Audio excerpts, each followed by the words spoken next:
हे गिरिधर, हे गोपाल, जन्म तो माता कुंती ने मुझे भी दिया। खून तो पांडवों सा मेरे रगों में भी था। फिर क्यों न मेरी किस्मत ने कभी माता का प्यार पाया। भले ही मैं पूरी जिंदगी अपने वर्ण से अनभिज्ञ रहा। 5 पांडवों में छठा मैं भी एक क्षत्रिय पांडव था। फिर क्यों न मैं कभी गुरु द्रोण का शिष्य बन पाया। हे नारायण, हे वासुदेव, मेरी किस्मत का खेल तो देखो। जिंदगी के हर मोड़ पर मैंने हमेशा कुछ ना कुछ खोया। फिर गुरु से विस्मृति का श्राप और द्रौपदी स्वयंवर में अपमान मेरी ही किस्मत ने क्यों पाया। हे हरि, हे यशोदानंदन, अगर आज मैं इस युद्ध भूमि का हिस्सा बन पाया तो सिर्फ मित्र दुर्योधन की कृपा से।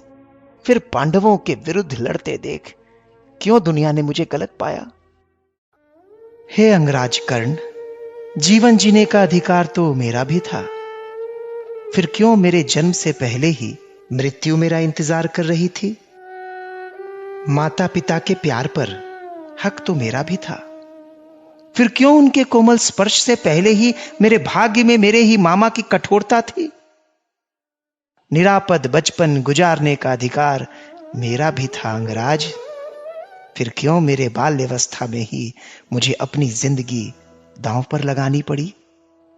हे वृषाली पति कर्ण, अपने प्रेयसी से विवाह करने का हक मेरा भी था। फिर क्यों मेरी प्रीत सच्ची होने पर भी मेरा प्रारब्ध मेरे इच्छा के विरुद्ध था। हे सूर्यपुत्र, हे दानवीर, अगर इस युद्ध में कौरवों ने जीत पाई तो इसका श्रेय तुम्हें जरूर मिलेगा। पर अगर अंत में पांडवों की जीत हुई तो इस यशोदानंदन को सिर्फ इस युद्ध को उकसाने का दोष मिलेगा।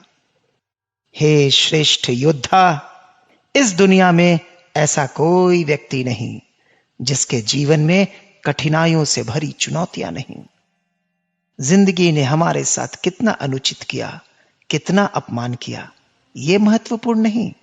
अगर कुछ महत्वपूर्ण है तो उस समय हमने उन परिस्थितियों पर कैसी प्रतिक्रिया दी, यह महत्वपूर्ण है। जीवन में यदि कुछ सत्य है तो वो है धर्म।